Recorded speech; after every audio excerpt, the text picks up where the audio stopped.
Thank you, Dave. 11 degrees at 7:34. Good morning, everyone. A man in his 60s is dead this morning after being hit by an SUV in the city's deep southeast. It happened at around 11 o'clock last night along 130th Avenue at 48th Street. That is in the middle of the South Trail Crossing shopping area near the community of Mackenzie Town. The man was rushed to hospital but was pronounced dead upon arrival. Police say alcohol and speed are not considered factors.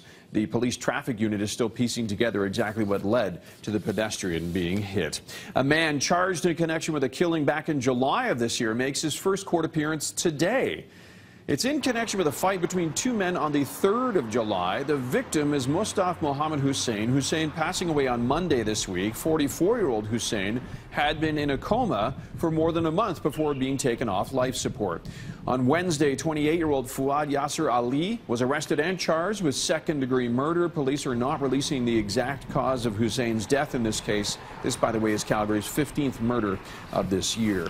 A new poll suggesting that there is a statistical tie right now between the NDP and the Wild Rose Party in the provincial by-election happening in the riding of Calgary Foothills. Of note, the Tories not in the race, according to this poll. This is all according to internal polling done for the Wild Rose, obtained by our sister radio station, 660 News. The data shows a slight advantage right now for the opposition Wild Rose over the NDP, but the advantage is within the polling margin of error. The poll also shows the economy and jobs are the major issues in the riding right now. Mount Royal political scientist Bruce Foster says he's not surprised by the polling results. Foster is also predicting a political shift happening right now where, in Foster's opinion, the Wild Rose Party is becoming the party in Alberta, attracting people who like to vote small c conservative. If they were to win a toehold in Calgary Foothills, that would give them some urban cred, which they lack right now because they're almost entirely a rural party. Calgary Foothills has been a PC-held riding since 1971. This by-election may change that. Voting, by the way, happens in the by-election on Thursday, September 3rd.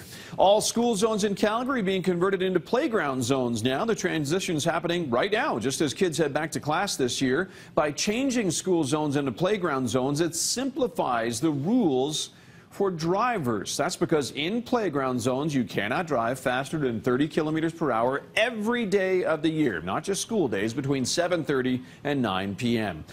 City Council allocating $545,000 to make this switch. With the advent of year-round schools, there was some confusion as to when these zones were actually in effect. So by changing them to playground zones, we actually have a consistent message as to when they're in effect.